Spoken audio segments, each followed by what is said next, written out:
sesuai syarat dan rukun zahir dan juga masuk syarat dan rukun batin. Baru ibadatnya diterima. Tentang ilmu ilmu yang halu-halu itu dinamakan fardu kifayah. Maka minimal itanya tertuntut hanya al-fardu. Jadi dia kata tuntut al-fardu baru tanya terlepas daripada hadis Nabi. Hana ni kena perintah. Menyagalam selesai fardu tetap mentang kena perintah.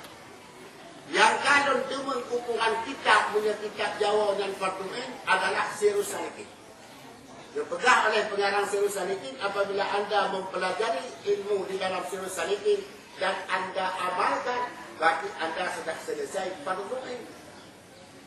Oh, tak kalian di dalam Sirus Salikin tidak ada seperempat adanya. Apakah sudah tercapai fardu ini? Bila kalau tercapai fardu ini, apakah kewajiban kita sudah selesai? Belum. Kalau kewajiban kita tidak selesai, apa dalam hidup ini kita tidak berdosa? Berdosa, dia berbuat. Yang kita lakukan. Maka oleh karenanya, untuk mensahkan satu ibadat itu wajibnya ilmu. Tiga ilmu. Karena Nabi wajib pegang kepada ilmu minal mahdi ilal lahdi. Menuntut ilmu dari ayunan sampai alif lam pada al-ilmu itu disebut dengan alif lam zihni.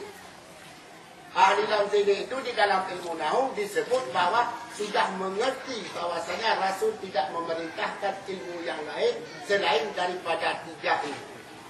Yang pertama ilmu tauhid, yang kedua ilmu fikih, yang ketiga ilmu tasawuf. Sedangkan ilmu-ilmu lain itu kalau dia dibutuhkan. Ya payah kita dia pada bukan datuk dia buat dia buka ayat.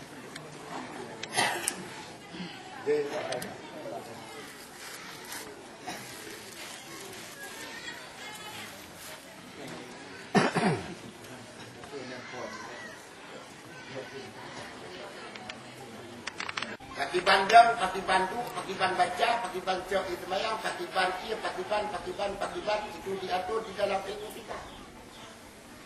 Sedangkan ilmu tauhid ada soal ilmu yang menyatu, mentauhidkan, mengesahkan Allah, menyerahkan semua apa yang kita lakukan itu hanya kepada Allah. Cara menyerahkan semua yang kita lakukan kepada Allah kalau kita mengenal Tuhan. Menyerahkan kepada Tuhan. Hanya mudah itu ide juga apa berarti hanya mudah nak berarti mudah nak tahu payah. Aku nak kemunjung, aku kemunjung nak tahu berarti hanya mudah bukan tak tipu pada orang yang bukan. Ada kenal dulu. Oh kalau satu Tuhan maka ada cara pelaksanaan antara fikih dan tauhid, itulah dikatakan tasawuf atau dengan disebut ilmu akhlak, ilmu adab. Adab dengan Allah, adab dengan Rasul, adab dengan alam. Itu ditambah di dalam ilmu tasawuf. Nah, maka apabila tiga langkah selesai, barulah tercapai dengan fardu. Baru kata kewajiban. Nah, maka oleh karena Bapak Ibu nyokol kebutuhan orang berdoa, sama-sama berdoa. Cuma dari hasil katalah bahwasanya mungkin di dalam ilmu fikih itu agak mudah. Dia orang yang mudah di dalam ilmu fikih, tapi tidak semua. Tetapi di dalam ilmu tauhid, kadang-kadang ada kekhawatiran tanya, ada musyrik di dalam tauhid. Ya dalam ilmu tauhid